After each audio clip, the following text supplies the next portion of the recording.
Hello everyone, just before we crack on with today's FtLoC, we've slightly been overtaken by events. So in the episode of FtLoC you're about to watch, we talk about Aston Martin and the impact of Tobias Merz taking over from Andy Palmer, a role he's due to take on from the 1st of August. In the discussion we talk about all of the sort of the things that might happen around that. However, we recorded that yesterday and this morning Aston Martin has announced 500 job cuts, which is obviously incredibly sad, and first and foremost I want to say very sorry to all those that have lost their job.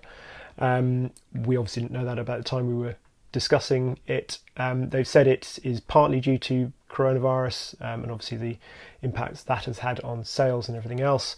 They've also said it's a fundamental reset which includes a planned reduction in front engine sports car production to rebalance supply and demand. So they're looking to make, I think, nearly £30 million worth of cuts in the coming months to take the company back to profitability basically. So that means obviously Vantage, DBS, DB11 will be impacted. Valkyrie presumably slightly different. I know we think most of the jobs will be obviously potentially going from Gaydon. DBX is crucial, so it doesn't sound like that is being impacted. Neither the heritage stuff down the road in Newport Pagnell either. Anyway, please bear that in mind when you watch the rest of FtLoC, and without further ado, on with the show. Hello and welcome to another lockdown edition of FtLoC. It's been a while, but I'm back here. My name is Drew Stearne and I'm joined as usual by my FtLoC friend Mr. Henry Catchpole. How are things doing, Henry? I'm alright, thank you very much, Drew. Yes, the lockdown hair is getting more and more wild. I mean, it's sort of people say, actually, to be honest, it's not much wilder than usual. Yeah, pioneered this style before lockdown started, I think. But you haven't gone the full hog and grown a lockdown beard as much as other people have done. I'm slightly disappointed because you always look quite debonair in a beard. Yeah, I have gone beard in the past, but it does. If you get the long hair and the long beard, it all starts to get a bit. It just grows together into not necessarily good looking. in one full-on mass. You lose me behind it all. Yeah, we all know it's you. It's fine. It's fine. We've got a lot coming up in today's episode. We're going to be talking about Aston Martin and the trials and tribulations going on there, as well as new BMW 4 Series and a few other new models, as well as talking about the new films that we've had out on the YouTube channel. First thing to touch on is just a matter of general world news. Obviously, the lockdown is easing slightly here in the UK, which has opened up the opportunity for us to go back out and filming, obviously, in a socially responsible and socially distant manner. But, Henry, you've been able to go out on the road and actually start filming. In fact, our first film, fruit of that labours, went out on the day of recording today. Yes, it did. Yes. Yeah, I was out a lot last week in the end, and it sort of it was all sort of a bit odd getting back out there, but it was lovely just to be in some cars. And yeah, the first one I was in was the new Morgan Plus 4, which felt like a really sort of a nice car to get into as the first one out there. Really sort of bit old fashioned, but a bit new, and wind in your hair, and actually just it was a lovely car to be in. It's light at the end of the tunnel in terms of lockdown, and us beginning to get back out into the wild means a slight return to normality for the channel as well, which is great. And I'm sure we'll touch on the Morgan film a little bit more later. But let's jump into the news. And one of the biggest news stories of the last couple of weeks has been Aston Martin. Aston Martin have had a very rough time over the last couple of years, it's fair to say, with a fairly catastrophic collapse in their share price, up from about £19 or so when it launched down to pennies on a share. I think it was 35 pence when yes. Yeah, at its possibly at its lowest point, which has led to the inevitable sacking of CEO Andy Palmer. What do you make of it, Henry? Well, first of all, I think it's I'll be sorry to see Andy Palmer go. He was always a very likeable person. Certainly when I met him, I think he has by and large actually done a good job. I mean, sort of in terms of he had a pretty big task on his hands when he went into Aston Martin, and he has the company come a long way. You look at all the new cars we've got There are obviously the Mercedes engines that are in there now and things like that. Bringing DBX almost to market. The Valkyrie project, things like that. Perhaps there were distractions in there as well that really didn't need to be there with the sort of the lifestyle things. Who could forget the submarine? And I think there was a helicopter as well, wasn't there? There was a flat or something like that, sort of in terms of house design. All those things felt kind of just a bit distracting, actually. I'm not sure how much time they actually took up, but it felt like they were perhaps diluting the strength of the message for the cars that they were producing. And let's face it, the current Vantage is a fantastic car. I love it. So he's done some very good things there. Yes, perhaps some of the future visions were bolder than some people would have liked, or as some people were talking about the Danny Bahari at Lotus. I never think it got to that level. It was always seemed way more achievable, and the proper planning behind it is not. He wasn't the fantasist that I think Danny Bahar possibly was at Lotus. So yeah, I shall be sorry to see Andy Palmer go. But yeah, incoming Tobias Mers from none other than AMG. Yes, I mean that's that is slightly it's quite so much the influence of the new financiers of Aston Martin, in the form of Mr. Stroll, who came in with quite, or at least the consortium led by him that came in with quite a lot of money, which initially was the saviour of the company at all, to bail it out.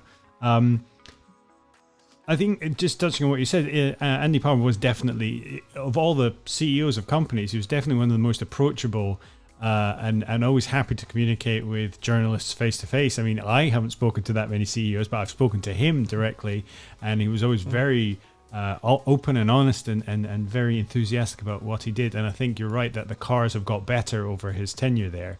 But unfortunately, as a business, which it has to function as, it's slightly less so.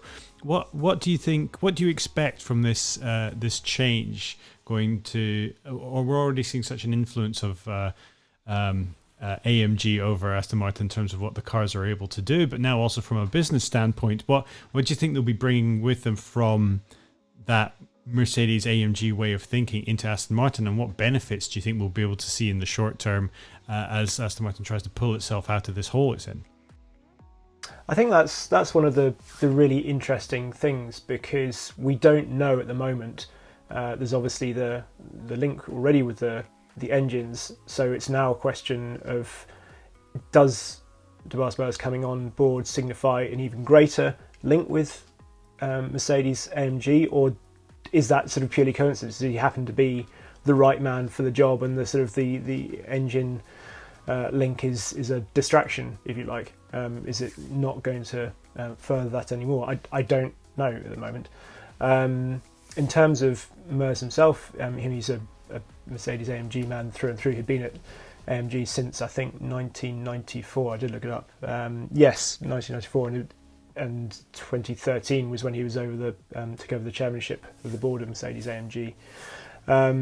And he was the one that brought in things like the SLS AMG and then the AMG GT. So the sort of Mercedes AMG's sort of standalone cars that they produced, and they weren't just, I say they're AMG cars, not Mercedes that had been tweaked and fettled. So he's also, I mean, I've met him, I have interviewed him a couple of times, and he's likable. He's very direct. He doesn't suffer fools at all. He's much more sort of, he's got a sort of bulldog sort of face on him that looks very stern when you meet him, and it takes quite a lot of sort of breaking down in an interview. I remember sort of talking to him, and it took quite a while to get to the nub of almost whether he likes the cars or not, or whether he's just a hard-nosed sort of person. He is a car guy through and through, though. I remember talking to him about I can't remember which car it was now, but it was probably the AMG GTR, I think, and him describing his journey home of an evening, taking the cars, and then you could see actually, his face lit up, and talking about the particular route he would take, and you think, yeah, you are an absolute car guy, definitely. He doesn't he'll wear a suit, but I think he looks more comfortable. He's kind of tends to be, shirt and white shirt and jeans is his uniform, if you like. So he's definitely an engineer, and I think it will be very interesting to see. I hope he brings that to Aston Martin and really takes the engineering forward. He was obviously heavily involved with the AMG Project One, which we now don't know whether that's actually going to. It's all gone very quiet on that, should we say? Yeah. So he's going from that obviously to then the Valkyrie. So he's going from its closest rival basically. So again, that'll be interesting to see if he has any input into that at all. The other sort of anecdote about him, which I think it was who was it? It was Lawrence Allen from Autocar, who I think put out a tweet saying that when it was announced that or decided that the C63 was going to go to 4-cylinder for the next generation, dropping the V8, Mers actually stood up and walked out of the board meeting. He was that outraged. So that bodes well. I think it does. If that's true, that's him speaking for the rest of us. Yeah, that's a nice little touch. So it will be really interesting, I think, to see what he brings from Mercedes, but I don't know what that will be at the moment. Yeah, obviously Aston Martin is on kind of a trajectory. I mean, companies don't just turn on a dime; they're more like oil tankers than sports cars in terms of maneuvering. And obviously, DBX is full on. The financial security of the company was already somewhat staked on that car, and there's a whole new platform has been developed for it. So that seems very clear that that's going to go ahead and be a staple for the next couple of years. But where do you think that puts these projects that are still in ongoing development, like the Valkyrie? Do you still think that a company in this much financial trouble is still going to put its efforts into these very low volume, headline grabbing, but not necessarily highly profitable endeavors? Now that so much work has already gone into it, or do you think more effort's going to go into like making sure that the foundation of the cars that actually shift units are going to be more focused on in the next couple of years? I think Valkyrie will go ahead because I think it's too far down the line not to. No, really, I think I'd be pretty surprised. I worry for Valhalla, which was the V6 sort of son of Valkyrie, if you like, which is due to appear in the new Bond film, which we'll come back to, I know, in a bit from another video that we've done. But so that and then the mid-engine Vanquish as well. I think those I'm really not sure about at the moment. You sort of feel like they are perhaps will be put on ice. The Lagonda as well. That's sort of looking more and more. I mean, it obviously is potentially important for the company because they were going to be all electric and helpful to that extent. But again, there's a massive amount of investment and development that would have to go into those. So again, perhaps they will be put on ice to some extent for the moment. Beyond that, it's hard to know. As you say, DBX, we're due to drive it fairly soon. So the cars are there. That has to be a success, and perhaps the whole focus will go into making that as successful as possible.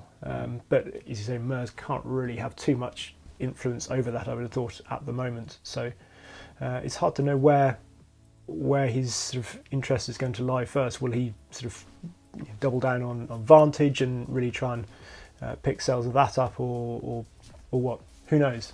In terms of how the world perceives Aston Martin, where do you think people, like consumers, actually set Aston Martin in terms of the marketplace? Like, where are they strongest? Because I think you can kind of see like what Porsche's really good at, or what Ferrari's really good at, or what McLaren's really good at, and if you're after a certain type of car, where those cars show up. But for Aston Martin, it feels like they're I don't feel there's any category that they're the ones you go to for that car. Not necessarily for a GT car, not necessarily for a sports car. Or do you feel like the new Vantage cements that as like the go-to sports car in that kind of price bracket? Or is it still too much competition from Porsche and the like for cars that are in the same price bracket but just perform better? I think Vantage is a tricky one because there are lots of cars, as you say, in that sort of price bracket. AMG GT being obviously one of them, 911 being in the same Audi R8. There's a lot of choice if you've got whatever it is, 120, 140,000 pounds to spend on a sports car. So I think though what Aston has going for it and why we'll probably certainly never see the badge die completely is because that badge, there is an aspiration towards an Aston Martin, and I think it's the design, the beauty of Aston Martin as well. They're classically good looking cars and they are very aspirational. People talk about wanting an Aston Martin if their lottery numbers come up, almost regardless of what they drive. Like that is I think the sort of the core market that they probably have to retain and hold on to, producing really beautiful cars. If they're not perhaps the absolute dynamic benchmark, well, that possibly doesn't matter as much. They've got to make you stop and stare as they drive down the street and make you want one from that extent. Well, maybe perhaps that comes back to what you were saying earlier about the lifestyle angle. Maybe that is actually something that they need to maintain, that making sure that keeping in those headlines, maintaining the brand as something aspirational, whether or not that's behind products that are being produced. I think it's easy for us to get, especially in the UK, especially in our industry, and in particular in London, to get a bit complacent about how the rest of the world perceives Aston Martin. We see them very regularly out on roads, certainly over the last 10, 15 years, when I've lived in London, of all the high performance cars, are the ones almost most likely to see frequently. And you see them quite a lot in the UK anyway. But I remember we were in outside Bologna, we were filming with Pagani. This was years ago. And we were seeing all these kind of camouflaged prototypes of Ferraris driving around and Lamborghinis all just testing in the area. And we were there with the PR for Pagani. He didn't bat an eyelid at any of those cars going by. But then we saw, I think it was just the DB9, nothing like that special, but he going by, and he lost his mind because he just hadn't seen an Aston Martin in that area in forever. They were just so rare. And even someone who's surrounded by all that Italian bliss can still be impressed by an Aston Martin. And the name, you're right, it holds a huge amount of weight, be that the connection to Bond or just this idea of luxury behind it. And the badge certainly won't go away, but we've seen other badges, just the badge remain, as it were, thinking of things like MG, where all that remains essentially is the badge, and everything the company once was has dissolved behind it. We certainly don't want that to happen. There's not exactly light at the end of the tunnel, but at least there's a light shining forward. There's a path in front of them to move forward. It'll be interesting to see what happens. We've driven a lot of their cars over the years, and they have been getting better. I've certainly enjoyed the new Mercedes engines in those cars. I think most recently, new car from Aston Martin we did, I believe, was the manual Vantage that you drove. Yes, that was right. Just outside of the Nürburgring last year, I believe. Again, and that's actually it's a good example, I think, of the sort of car that Aston can and probably should be producing, because fine, the manual box wasn't the best manual box, but it was intriguing, it was engaging.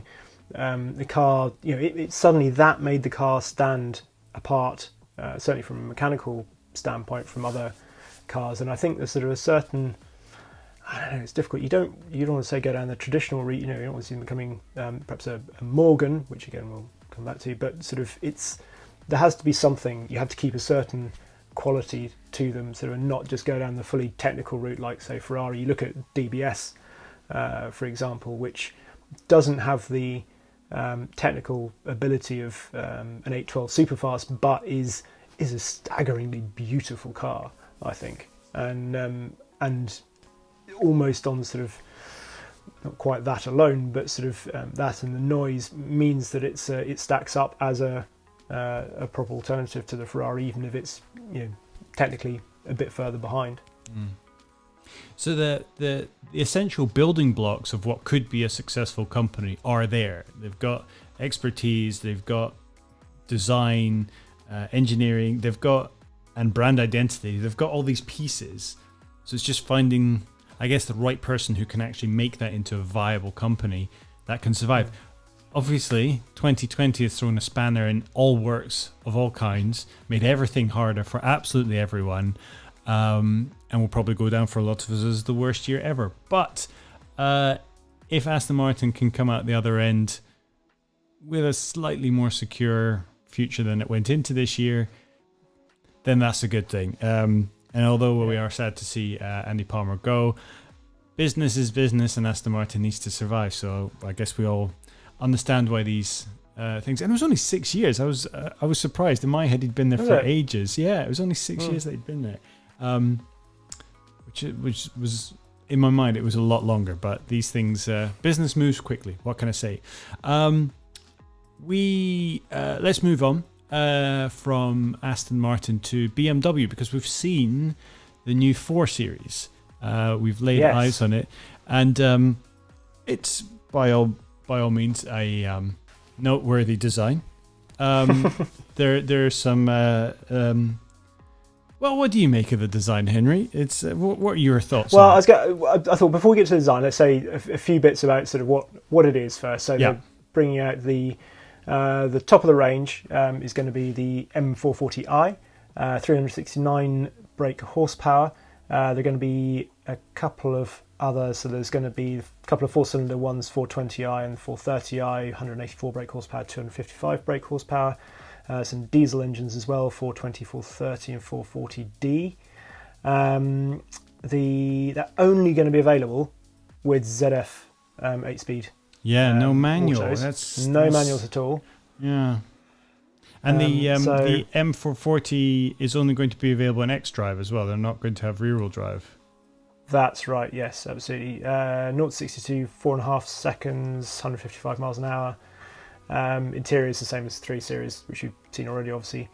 Cabrios will get a fabric roof rather than the folding hardtop, which you seem to be seeing more of again. Sort of this, people seem to be going back to fabric roofs, which is that for weight saving, or just because the fabric roof technology has moved forward sufficiently to make them more durable? I think that's sort of probably a bit of both, and I think there's a certain sort of, perhaps people like the fact that if you've got a fabric roof, it's very obvious you've got a convertible car, and sort of. I like it the other way around. I prefer that to have a hard top so that it actually looks like you've got a coupe, but then you can put the top down. That's a personal thing. Yeah, there we are. I'm sure there's some customary research somewhere for all that sort of thing. M4 competition, very briefly, I think it's September potentially. We're looking at that arriving or sort of being shown. 503 brake horsepower, turbocharged 6-cylinder engine, rear or all-wheel drive, and then that will get the choice, I think I'm right saying, of the auto or a manual. So yes, so that's the sort of headline figure, I suppose. It's bigger, this new 4 Series, so 127 millimeters longer, which is quite a bit, 28 millimeters wider and 6 millimeters taller. It's stiffer than the saloon. Centre of gravity is lower than the saloon by 21 millimeters.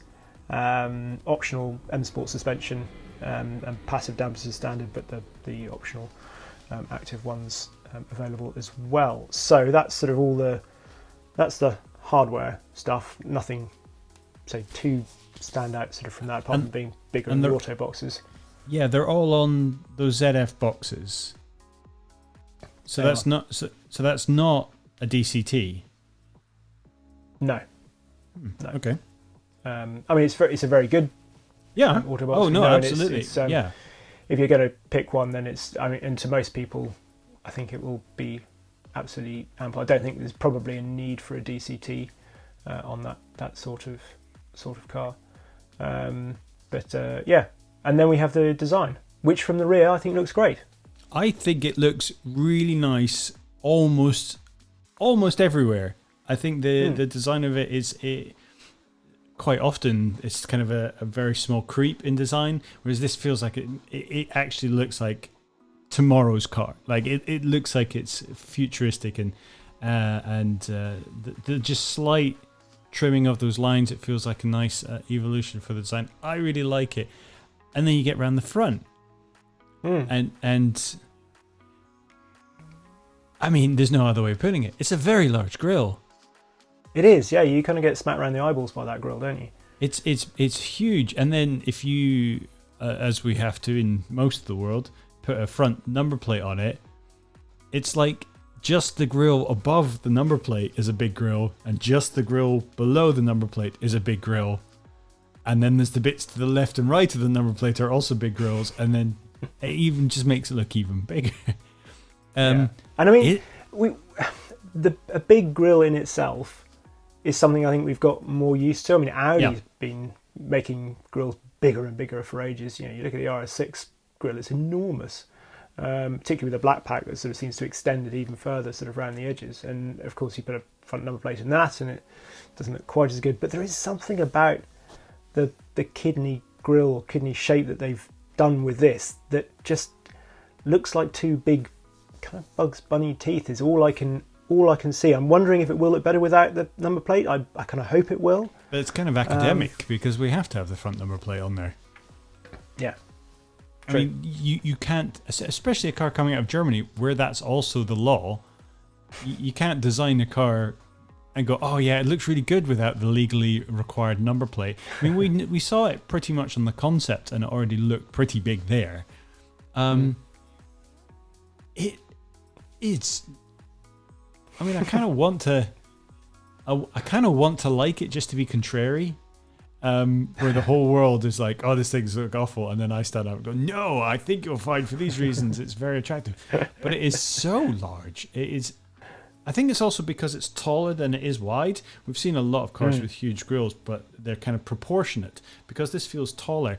In a way, it's how the kidney grill actually started. The original. The 328, wasn't it? Yeah, the 328 had it, and it was really like slim and narrow, and it looks great. And if you're interested in the 328, we have a BMW Roadster feature from years ago where we drove one. Look, that's up on the channel. So that used to be the case, but there it was very narrow, and the cars had a completely different proportion, and just the front of a car tended to be more of an upright oval shape anyway. I mean, it was quite sort of revolutionary at the time, wasn't it? Because I mean, it wasn't the most efficient way to do it, to kind of split the grille down the middle. To, you know, if you, I think I read somewhere sort of saying about the, you know, Rolls-Royce with its big square, you know, that is the shape of the radiator behind. That's kind of the shape that you need. You know, putting it a split down the middle is not as efficient, but BMW's done that always, and so that's why they're sticking with it, obviously. There have been some really great variations on it. I like that it's not something that they rigidly have to stick to. It's just something that influences it. So if you look down to cars like the M1 or my favorite, like the original 8 series, where it's tiny little things where it's still just it's the kidney grill, but they're almost the size of actual human kidneys. And then how many 8 Series grills could you get inside of the new 4 Series grills? I think about 16. 16 of them, if I'm eyeballing it correctly. I mean, that's a lot. Is it? I mean, is it functional? Does it really need that much front air intake, or? I can't imagine that the car needs that much. It is design, isn't it? So I did a little bit of research. So the current head of design is a chap who was born in Frankfurt, but he's a Croat. And I'm perhaps we can flash his name up on the screen because I'm really not sure I can pronounce his name. I'm going to spell his first name Domagoj, and then his surname is Dukec, Dukec. So I'm immensely sorry if I've pronounced that wrong. He worked at Citroën for a few years. He did things like the C4 Coupe, C5 Airspace, C5 Mark II, but he's been at BMW for 9 years now, and he became chief designer last year, I think 2019. And I looked up sort of some interviews with him, which were, to be honest, certainly the ones on the BMW site, all fairly bland quotes from him. Things like, "I like to do the best I can for a product with a positive mentality in the team and the optimum process behind the scenes." I mean, that's management speak right there. "I like solving puzzles. I work with flat hierarchies, giving a lot of responsibility to each designer within the team." I mean, that's designing by committee. Yeah, that's the worst you can possibly do in design. That works for business. That doesn't work for design. I know. So he also said, as a designer, you need to prepare to take risk. Customers should be able to sense this energy in the product, and describes himself as an emotional rationalist. So yeah, he's been quite punchy about it. He's obviously been asked about the grills quite a bit, and again, read interviews. He says everybody who loves BMW will get used to it. People who are complaining are often not customers. He thinks the previous designs were too derivative, which, you know, certainly for in the post-Bangle era, perhaps they had been a bit safe. And you know, I'm sure journalists say you know, that sort of, you know, previous 5 Series looked like the one before that, and it was very hard to tell them apart, perhaps. And he thinks people want to shout that they're driving a BMW, and this is going to put it out. And I will say, you know, he was in charge of, I think, BMW I and BMW M before he got the sort of the top job. And do you remember also at was it Paris or Frankfurt? I'm just trying to remember. We had the Vision M Next concept with the sort of the day glow bits, and that looks really good. And the kidney grille on that looked fantastic. I thought that was a really nice piece of design, and was exactly the sort of thing you'd want to see. So yeah, I don't know. It's a certain amount of. It's hard to know whether he's just wanting to be controversial rather than doing, you know, particularly standout design, or whether he's seeing something that we just can't see at the moment, and it's going to be one of those cars that actually you look back, as we do with some of the Bangle era cars, and say in 10 years' time, do you know what? We all got that wrong. He was absolutely right. We should have trusted him. He's the designer. We're not. You know, fair play. I think there might be some truth in that. There is on our sister site, theroadshow.com, there is an article published there with an interview with I'm really not sure either. Domagoj Duquetch? Certainly the higher voice and inflection helps that. I think a treat. Yes. Say it low and say it with conviction. Domagoj Duquetch. Oh, no, I'm sure I'm murdering that in all kinds of ways. Anyway, interview there, write up by our colleague Stephen Ewing, the headline of which is, "No, the 4 Series huge grille won't proliferate across BMW's lineup." So more information there about why he has gone for that large grille, and but yeah, it is. I guess we have to admire risk taking, especially in things which are slightly less consequential, like design, where you it's not like taking a risk on safety equipment or making it really weird to drive. No, this is just on how it looks, and yeah, it grabs headlines. We're all still talking about it. I kind of want it to grow in me because it's different, and inevitably it's going to drive like a BMW. Too many blank hearts out there. We've said that before. So I want to praise and like things like this where it's different. It makes you sit up and take notice. At the moment, it's just gut instinct that you're sort of trying to struggle to look at it, I think. So well, I'm still looking forward to driving it, as I'm sure you are as well. And that's really, if it's really good to drive, I think we can forgive it a large. Oh yeah, if it's really good to drive, who cares? You know. Okay. Moving on, but staying with the Germans, we have a new 911 Targa from Porsche, which would be the 992 generation. Yes, we do. Yes, only going to be available with 4 and 4S, and it looks pretty much identical to the 991. It's just that Targa system slotted neatly onto the top of the new 992. And some people are questioning whether they need the Targa in there. Convertible roofs are so good these days, but it seems to have been very successful for them. So, I mean, the whole idea of a Targa is a fairly outdated concept. I mean, the whole idea of it was that it looked like convertibles were going to get banned in the US because of their poor rollover performance. So the Targa roof was basically the go-between. Basically, put a large iron hoop over the top, and that prevents rollover crush damage to the driver. And that's where the Targa came from. Mercedes invented reinforced A-pillars and for their cars, and that for the SLs, and those were the solutions that came into place. And now every other technology, now the cars are stiff enough that they could pass, as you say, the convertibles became absolutely fine. But there's just something about that Targa shape that was really appealing, and there is something quite retro about it. I do love a Targa top. It's that perfect compromise between coupe and convertible. Kind of love it. Yeah, the only problem for me is that it is that bit heavier, and obviously sort of at the rear as well, because it's what is it? I think it's 20 kilos heavier than the Cabriolet, and that's in turn 50 kilos. So it's 70 kilos heavier than a coupe, and probably in the sort of, it's relatively high up and kind of towards the rear, which is where you don't necessarily want it. But I think by the time you've committed yourself to buying a convertible or a Targa, weight saving has kind of fallen by the wayside in terms of your strict rule of what you're wanting. If you're buying a track day tool, I don't think you're buying a Targa or even a convertible for that matter. No, fair enough. But for a GT, for a kind of a Sunday blast, absolutely fine.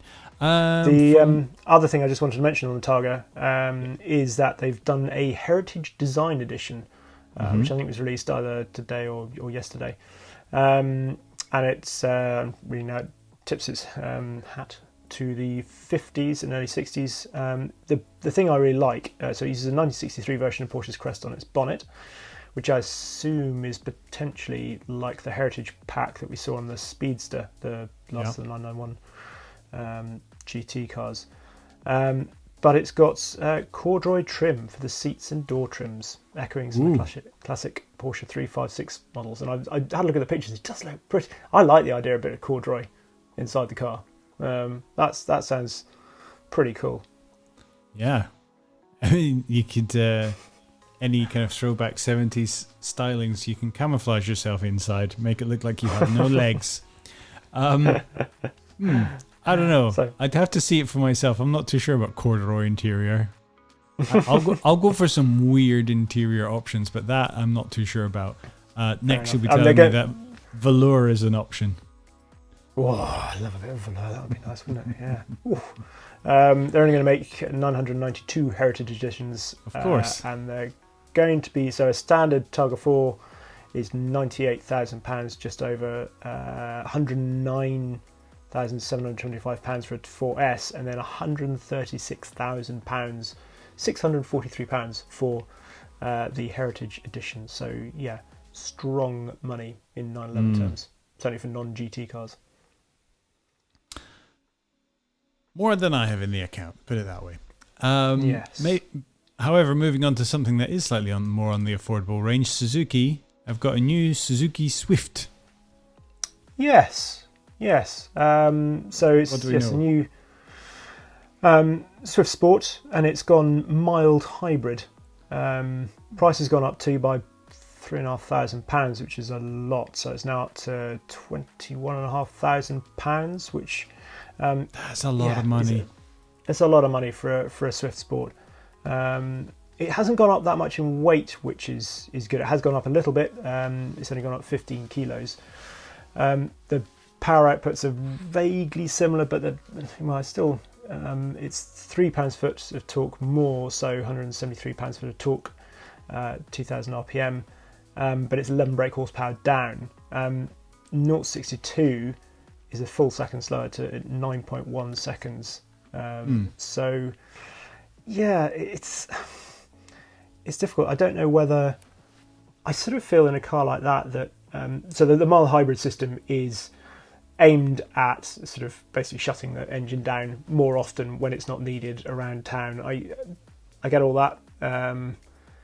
Whether it's appropriate for the sport model or not, I don't know. You sort of think with a car like the Swift, it's always been super lightweight, and whether that would have been a really intriguing way to go with it, because although 15 kilos is not a lot more to add, so it's still going to be a light car, and that's good. But you almost instinctively think, and perhaps it's my failing, but you say hybrid and you start to think they've added a lot more weight into it and complexity, whereas you think with a car like that it would be really nice if they focused even more on lightweight and making it really fuel efficient that way, perhaps.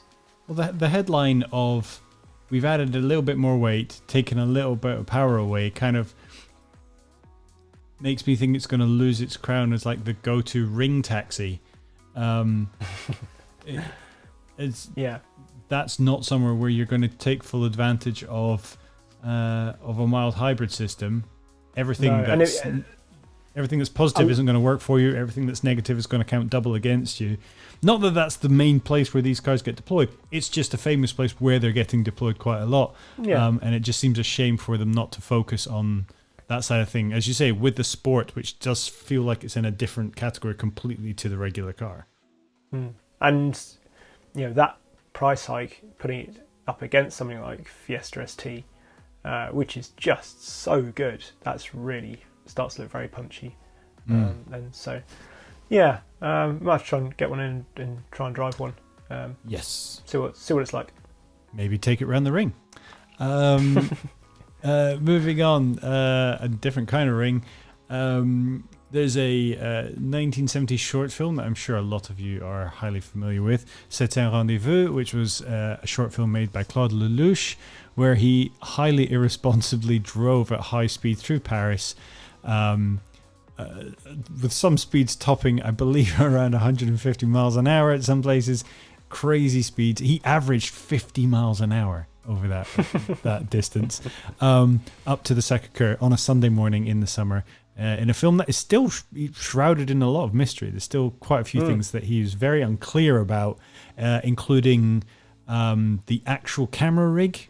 There's what he said and what people have photographed it was don't match up. What the engine sound is, which may have been a Ferrari, but it was a Mercedes that was being driven. All these things, even though Claude Lelouch is still very much alive, we don't know about these things because he's very vague about it and is prone to lying. However, he has been deployed to the Principality of Monaco rather, in the city of Monte Carlo, to do a homage, remake, sequel, however you want to do it, in an actual Ferrari with an actual Ferrari driver. Yes. Charles Leclerc. Yeah. The remaining Ferrari driver, that's a different story altogether. Yes. Yeah, the Monegasque Ferrari driver, which I've just realised makes it more accurate, where he's driving around in the SF90 Stradale. I always struggle with that name for some reason. I always sort of think it might be SP, and then I want to say SPF, and that's, of course, rating for sun cream. Version. Exactly, yes. So, anyway, I did see some footage on social media of Charles driving the car, and driving it really very hard as well, sort of as you would expect from an F1 driver, but you do sort of wonder. The streets, I don't know whether they were because they were due to be shut down for the Monaco Grand Prix that weekend, and they took advantage of that, I suspect. But yeah, he wasn't hanging around, sliding it on the way into corners and that sort of thing. It was should be fun. Yeah, the film itself comes out in a couple of weeks. I believe the 17th of June. There are some making ofs available on YouTube, definitely worth checking out. But it'll be quite nice to do maybe a side-by-side comparison of the two films when it's out, because I could talk about C'est un rendezvous for hours, as it's brilliant. Brilliant little film. On the subject of that film, actually, quickly as well, quick shout out to Simon Kidston, who deals in all sorts of old cars and has some, and is the nephew of Glenn Kidston, who is one of the Bentley boys. And anyway, he did a fantastic, his version of C'est un rendezvous during lockdown, released it, and it was for charity and supporting the Italian version of the National Health Service, I think. So yes, go and have a look at that as well, because that's really rather fun and well done. And I think above all, never ever try to recreate any of these films yourself. It's frankly a miracle no one was killed when the original was made. Again, some harrowing stories about that have come out over the years. No one actually got hurt. It's safe to say, but they almost should have done. Right, last bit of the news. You've got to share one of those, surely. Okay. What are those? They had radios to connect. There was one fully blind turn. It was coming through an arc next to the Louvre. Fully blind turn where they had a camera assistant posted with a radio to Claude Lelouch, who was meant to radio him if any cars were crossing or any pedestrians were crossing, so that he knew to back off or they would cancel the take, because there was no way he'd be able to see them coming out of that archway. He didn't get any warning, went straight through. It was fine. Turns out the radios weren't working. Had there been anything wrong, he would not have been able to get that radio signal, and he would have gone straight into whatever was there. Wow. That's just part of it. Yeah. I mean, he mounts the curb at one point to get around a bin truck, and a woman jumps out the way. It's irresponsible filmmaking at its absolute worst and best. I love it, but it terrifies me. The 70s were a weird place. Okay. Good story anyway. Thank you for that. Moving on, we've got Nissan have teased us with a Z car, I guess confirming that there's going to be a new one, which has been many years since we've seen the last new one.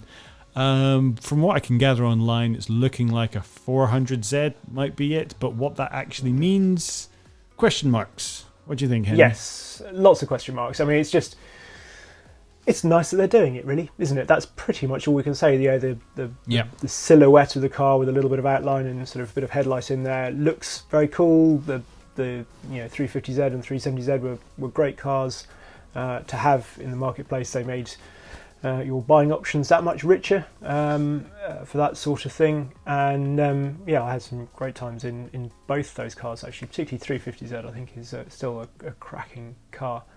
And we don't know whether it's going to be 6-cylinder engine or a 4-cylinder engine. Obviously pictured against the Supra would seem logical, but that now has both sort of options of engines. So that's really all we know. Hopefully rear-wheel drive and fun to drive. Any sort of car that comes back into that sector of the marketplace seems very welcome, really. I just did a quick Google of it, and I think the original Z car came out the same year as C'est un Rendezvous, so they're the same age.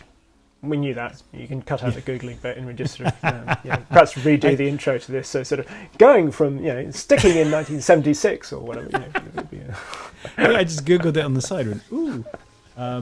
It may have been unveiled in the same year, but actually manufacturing started a few years later. Oh, don't spoil it. Yeah. Print the myth and all that. That's it for the news. Obviously, keep subscribed to the YouTube channel. Carfection, YouTube/Carfection for all of our films. But for more up-to-date news on a daily basis, written articles, galleries and such, why not check out our sister channel over at theroadshow.com.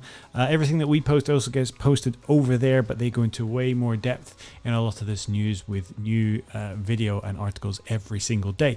I mentioned a few in that piece there. Well worth checking out. As well as some crossover posts that we've been doing for their YouTube channel, where we've been bundling up some of our content to make larger half-hour features that live over there. If you're an avid Carfection fan, you may have already seen all of it, but I doubt all of you have seen all of it. So check out theroadshow.com or find Roadshow on YouTube to find some of our content over there as well.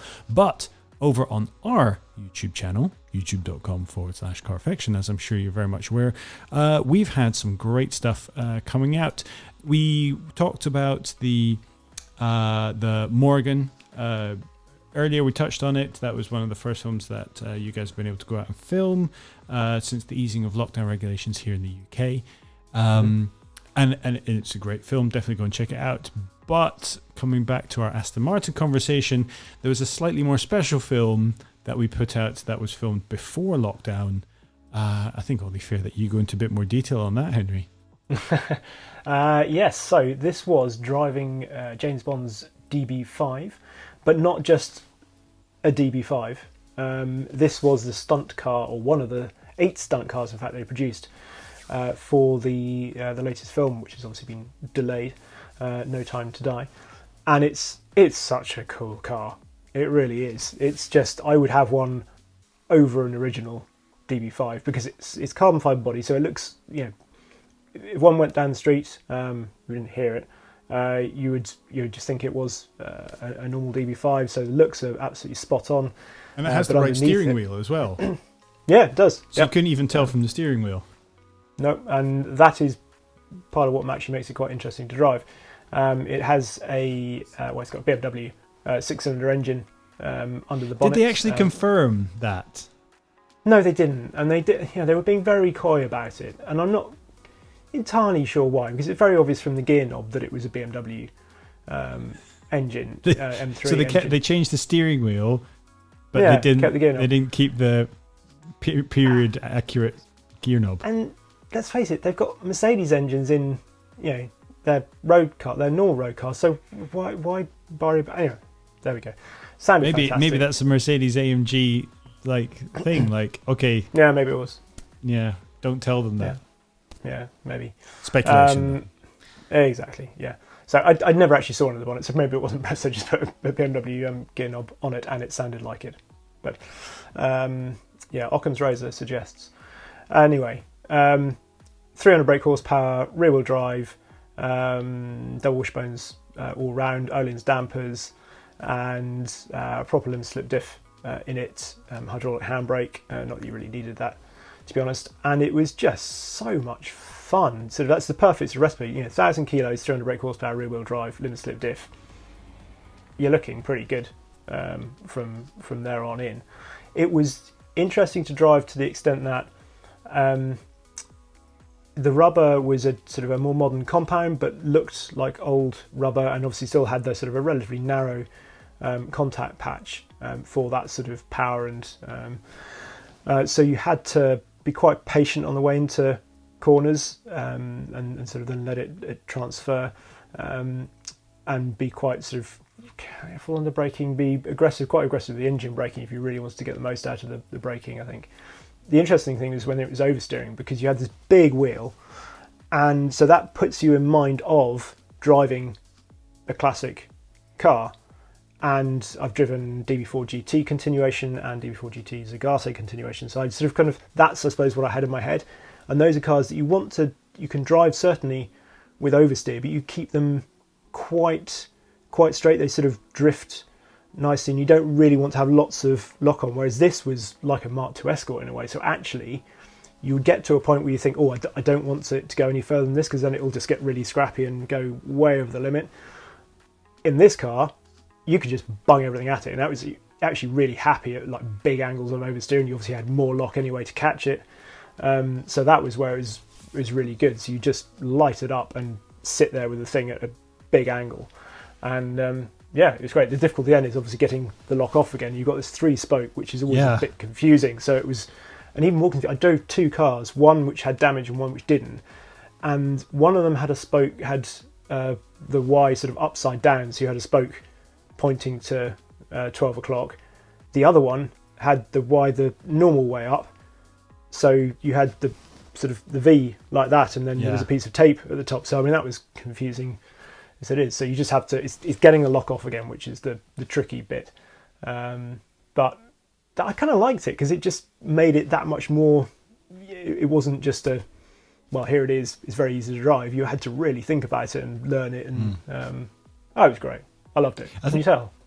Yeah, I can definitely tell. I think the problem with a classic Aston Martin DB5 is because we've seen it in James Bond movies, both classic. It's in the beginning of GoldenEye. Really been driven quite hard. And I've driven an original Aston Martin DB5, and you can't really do that in one. You'd be terrified to, because they cost an absolute fortune. Plus, the engine and the steering wheel, they don't really have the ability to certainly not a track toy. Wouldn't really want to get in much of a car chase with it either.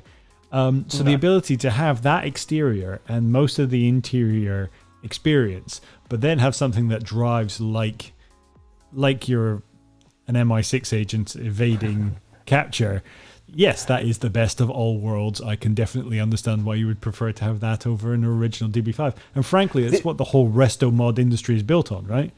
Exactly. The other crucial thing is the seats, of course, because you sit in an original DB5 and you just, slide. There's nothing. There's not even a headrest. So having some proper bucket seats in there makes a world of difference as well. It was just shy an ejector seat and an oil slick and a shield, a bulletproof shield. One of them did have that there. But I got contacted by a chap on Instagram whose uncle was the guy that originally cut up a DB5 for that very first one in Goldfinger. And he said, can you imagine, cutting into one of those with an angle grinder? And they hadn't told Aston Martin what they were going to do at the time either. So for the bulletproof shield at the back, just taking an angle grinder to the rear deck like that. That was great. Well, there's a tradition in that. They had to take the Bond car in Dr. No was that Toyota, and Sean Connery was too tall for it, so they just took some shears to that and took the roof off, made it into a convertible, even though they didn't make a convertible version of that car at the time. Just go like, the production company was just like, let's just turn this into convertible. How hard can it be?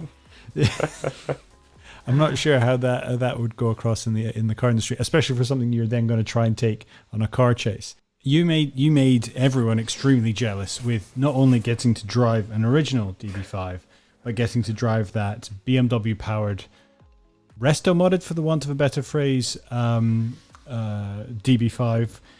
But in addition to that, you got to get a ride along with Mark Higgins, not only the stunt driver for the James Bond films, but an extremely talented rally driver in his own right, and got to have a ride along and have a chat with him as well. It's quite a day you had.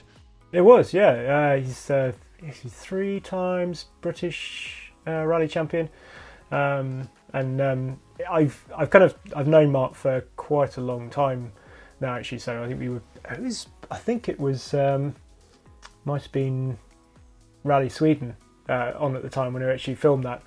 So we were standing around in the garage watching that on my mobile live in the morning, chatting away about that. Anyway, he's fantastic driver, fairly obviously, and we had a chat in the car about what it's like doing all the filming and stuff, and also had a chat which you can hear on the podcast with him. The previous, if you're listening to this on the podcast, the previous episode, which I'm hoping you've already heard, is the extended version of the interview with Mark Higgins.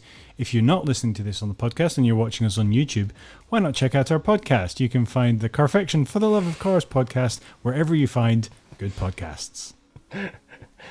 Thank you very much for that short commercial interlude. Shameless self-advertising. But we had a chat about Aleman TT records and things like that, because he obviously set those records in various cars. I have actually had a ride round a closed Aleman TT course with him and a couple of other journalists, David Evans, the famous rally journalist, being one of the others, during when he set the most recent of his records, so the one that was nearly 130 miles an hour average. And in between the sessions, they were doing sort of mostly for paying customers, or I think Red Bull guests or things like that. And I was one of the lucky people, and I sat in with Mark, but he was using it as practice, obviously, because he doesn't get much time to sort of, particularly certain sections of the course that you can't drive quickly most of the time, because obviously it might be through a village and it's 30 miles an hour. So he really was using it, and so we would get way ahead of the other cars that were behind, and I'd have to sort of slow up for a bit and wait. And I remember him sliding through a corner out into a bus stop, and then sort of back onto the road, which was actually, it was not a mistake. That was the line he was we'd taken the real thing, and so that was quite an experience to have. So yeah, Mark's a great guy, and obviously enjoys doing the Bond stuff.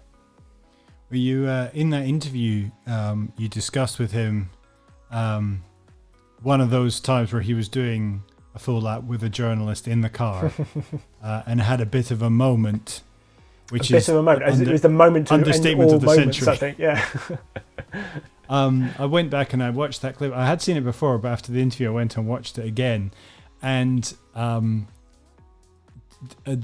you point it out in the interview. But so Mark has a moment, and I guess that is selling it well shy of what it is. You have to check it out. It is 99 out of 100 other people would be in a wall somewhere after that. But it's the non-expression on the journalist's face. I can't tell if he's petrified and has the best poker face, or he just didn't realize how much trouble they were in. I think it's the latter. He just didn't realize. He thought that was all part of the ride, because it's where it happened is the bottom of Bray Hill. So they'd literally just come across. For that run, they basically went all the way down to the end of the high street. Sort of there's a mini roundabout at the end, and they just get a big run up to the start finish line. So for the later ones, they actually started up at so Craig Nabar. They held the car up there so he could get some heat into the tyres because it was running on slicks by that point. So he would have just a bit of a run into the start line there without doing a full lap. But for those early ones, say it was just a case of turn around up to the end, flying start across the line, and then you're straight into down the hill and bottom of Bray Hill through the compression, which is where it happened. So it would have been, I don't know, 30 seconds, maybe not even that, after they set off. So it was the first proper corner they'd have come to. So perhaps he just thought, if he hadn't been in many cars, or certainly hadn't sat with any rally drivers, he probably just thought, oh, this is kind of what happens. Probably thought the rest of that was extremely dull after that. And as Mark said, that was almost the worst thing, was having that moment. And it's at the beginning of the lap. Yeah, and I remember sort of similar, kind of, not similar, but near accidents when I was rallying, and it was something would happen mid-stage, and you have an almighty, moment, gather it all up, and then you're still in the stage, you're still against the clock, you've got to keep going. You had to sort of just, normally you would, if it was on the, if something like that happened on a road, or you had a near miss or something, somebody pulls out when they're not looking, and you say, oh, gee, you might think you'll pull into a lay-by and have a, deep breath and that sort of thing. You can't do that. So still had the full lap to continue on and do. And he did look absolutely white as a sheet when he got out of the car afterwards, because I was there and saw him.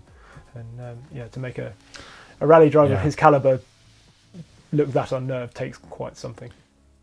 It's a very fast section next to very sharp looking walls and houses, and there's an awful lot there to go into, and the fact he didn't even clip a curb, the talent of that man is immeasurable, and the fact that he's still here to tell the tale is... He actually talked to John McGuinness, I think, afterwards. Might have been Mark O'Donnell, I'm pretty sure it's John McGuinness, who said, because Mark had been taking the lines that are almost closest to the curb at the bottom of the hill, and John McGuinness said, oh no, actually the line you want is about a foot and a half out from the curb, just because of the way the road surface is at that point, just to help settle the bike. So you don't even take the tightest line through the corner, or the absolute, what you would think was racing line through the corner.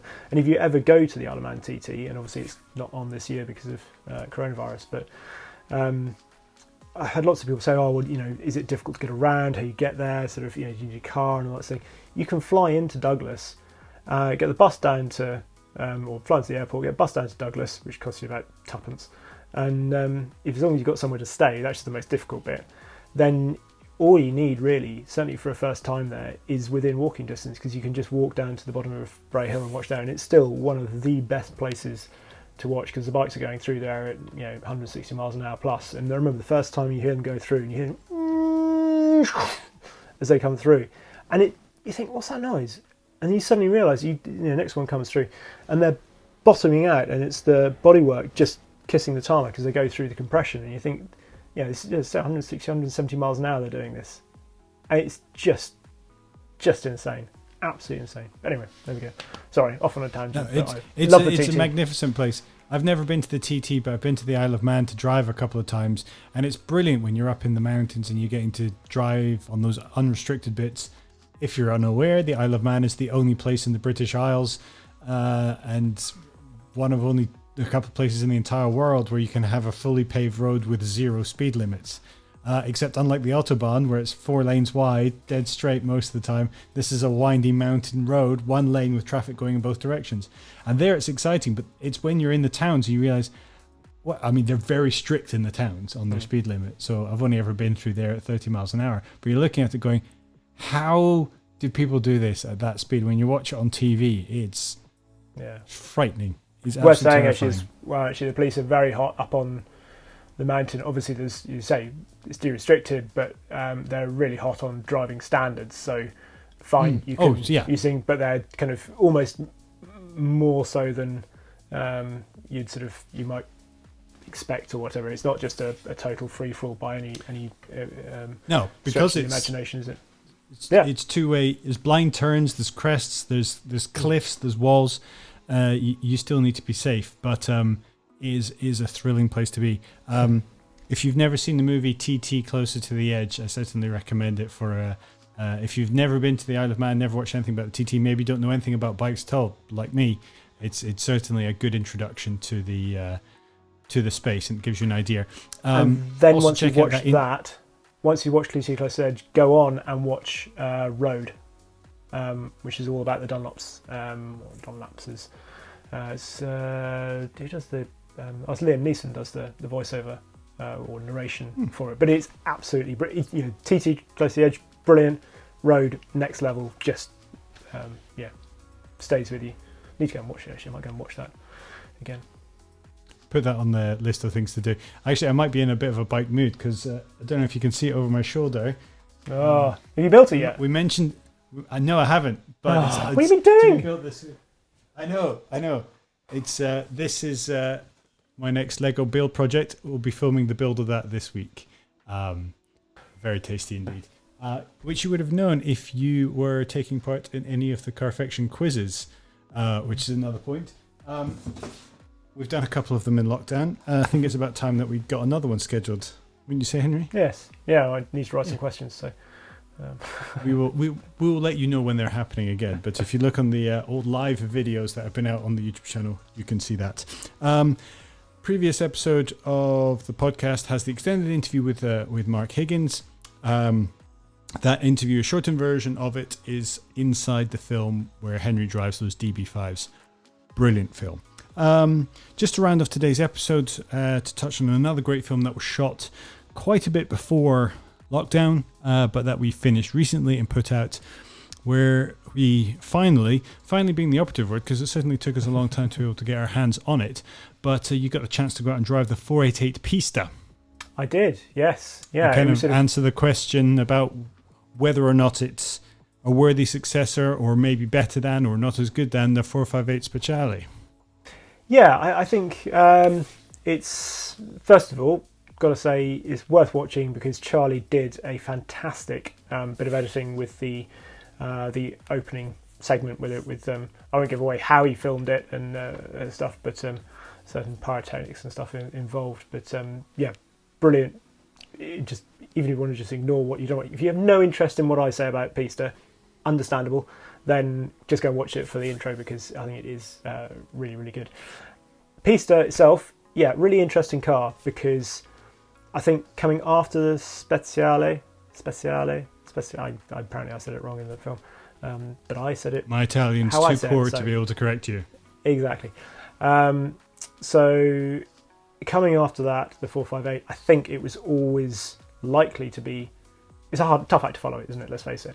So, but on its own merit, if the 458 didn't exist, we would all be raving about the Pista, I think, even more, because it is absolutely fabulous. It's stunningly fast. It is, just bonkers fast. And I made this point in the film, you can drive around sort of 2-3 gears easily higher than you would in sort of, if you were absolutely ringing it out, and still feel like you're travelling plenty fast enough, which makes it all more shocking than when you actually drop down the gears and really go for it. All the other bits kind of just feel like all the bits we loved about the Speciale, because it's the chassis is fantastic. It's still a really lovely, engaging chassis. When you turn all the electronics off, it feels natural even when the electronics are there. And I'm intrigued. I don't know what's going to happen with car prices. Nobody knows what's going to happen at the moment because it's all up in the air. But you can foresee a point whereby in 10 years' time, when we've had other things, obviously the sun cream ones out there, and that sort of thing, and prices. SPF 30. We've moved on, exactly. Yes, that's the job. Where the 458 Speciale is, it commands a premium because it's seen as the one, and the Pista is, it could be 100 grand cheaper, say, because it's not the 458, and at that point, I think, I'd be very tempted. You just go for the Pista because you're like, well, yeah, fine. The 458 is amazing, and I love that naturally aspirated engine. But for 100 grand saving, you go for the Pista sort of thing. It's if you see what I mean. Yeah, it's so you're saying as a driver's car, taken in a blind test, you prefer it, but there is something more about the 458 Speciale, having done it maybe first, maybe have set that high watermark first, and to be of that previous generation of naturally aspirated cars, that makes it more appealing as a concept. No, I think I prefer the 458 to drive. Okay. Still, the 458 is still the one to drive, but that doesn't mean that the 488 is bad. It's like sort of, it's the I think I said the 458 Speciale gets 3 Michelin stars, 488 gets 2 Michelin stars. That doesn't make the 488 it's still 2 Michelin a stars, bad car. Yeah. It's still 2 Michelin stars. So I think that's where I'm going. Okay, with it. But it could be the bargain of the century down the road, potentially. Exactly. Yeah. Because of that. Well, then it's a brilliant film. As Henry says, worth it just for the opening sequence alone. No eyebrows were destroyed while making that, I'm reliably told. Charlie's face is still intact. Children don't play with matches. Unless you're making really cool intros for Carfection films, in which case kind of strike away. That was but one of the great films that's up on the channel. We've continued to make stuff throughout lockdown. There's a extra interesting pieces where Henry is shot from the very place you can see him sitting right now. This is right. I haven't got. I'm missing 2 cars. I'm missing ones here taped to the wall. I'm giving away the secrets as to how I do it. It's a little that you've used tape to stick cars exactly, to just the wall. Gaffer tape to the. Nothing behind the thin veneer of broadcast is ever real. It's all just painted flats and lens flares. We've continued to make that, and we've only been able to do that, of course, with your support. Thank you so much for being a subscriber to the channel. I'm guessing if you've made it this far into either the podcast or the YouTube video, you are definitely a subscriber. If I could, though, ask you to hit the bell notification so that you're reminded every time we put a new film out. It really helps us get that message. And he's just filling you in on all the little knickknacks he needs to be open as well. Hitting that bell icon and staying notified really helps us get those films out to as many people as soon as possible, and really helps us keep these films free for you to watch on YouTube. There are troubling times, I'm sure, ahead for everyone, and our main priority is to keep the channel going and keep you entertained with the best car films that we can possibly make. Find us on all of the social networks. Look for Carfection on Facebook. On Twitter, we are at Carfection, and on Instagram, it's at Carfection Films. You can find Henry wherever you find other great people on social media, at Henry Catchpole, and if you find it in your heart to track me down, I am at Drew Stearne, Stearne spelled Stearne, and if I don't tell people how it's spelled, no one will ever find it because it's weird.